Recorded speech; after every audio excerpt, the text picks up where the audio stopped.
Yeah. Because you can't talk about game shows without a Betty White story. Yeah. So some years ago, I got this idea that I was going to write a book about Alan Ludden, Betty White's husband. Love him. And the reason that I thought Alan Ludden was an interesting subject for a book is not just the fact that I'm a game show lover and he had hosted Password, which was a legendary show, but also I kind of found the Betty White story interesting in the sense that she and Alan Ludden went together for 20 years. Everybody knew that they were an item, and you'd always see them in the press as Alan Ludden and Betty White and Alan Ludden. They were together, and the general public associated with them. Everybody knew this couple in Hollywood, Betty White and Alan Ludden. And then Alan Ludden dies, and Betty White becomes an even bigger star after Alan Ludden died because of the Golden Girls and because of the new generation of fans that show created for her. And so it was this very strange thing where Alan becomes a trivia tidbit. Did you know that Betty White was married to a game show host before? So it was something like that. So I wanted to do something that shined a light on him. And so I sent a note to an address that I thought would get it to Betty White, saying, hey, I'd like to write a book about your husband. Would you be okay with me doing that? And never got a response.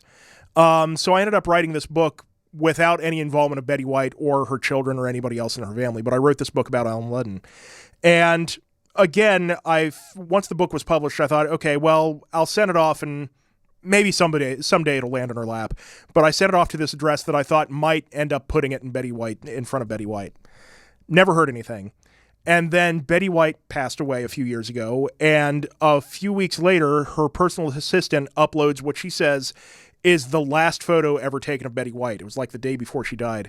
And it's Betty sitting at her coffee table, and sitting in front of Betty White is my book with multiple bookmarks in it. And the cover is visibly worn on it. You killed Betty White. No, it was obviously very, very loved. She was getting prepared to meet him again.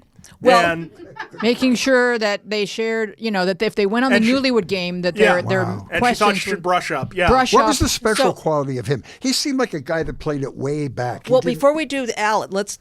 But yeah, I'm sorry. They did this estate sale with Betty White's.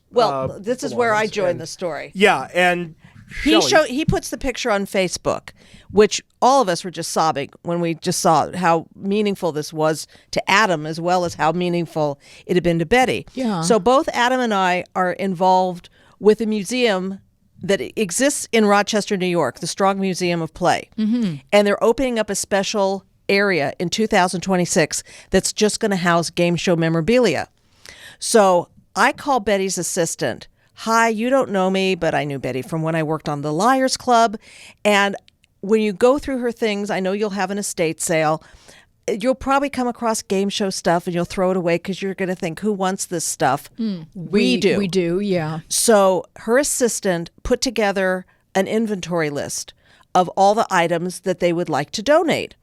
And papers from Alan, things of Betty's, an Emmy of Betty's that they donated to the museum. Wow. And the very last thing at the bottom is she says, would your friend Adam like his book back from Betty? Oh, really? So I said yes, and I sent the message back basically asking, do not touch any of the bookmarks. I kind of want to see what she marked. Yes, of course. And it turned out she had multiple books.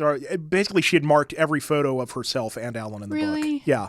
Oh. So those are the bookmarks.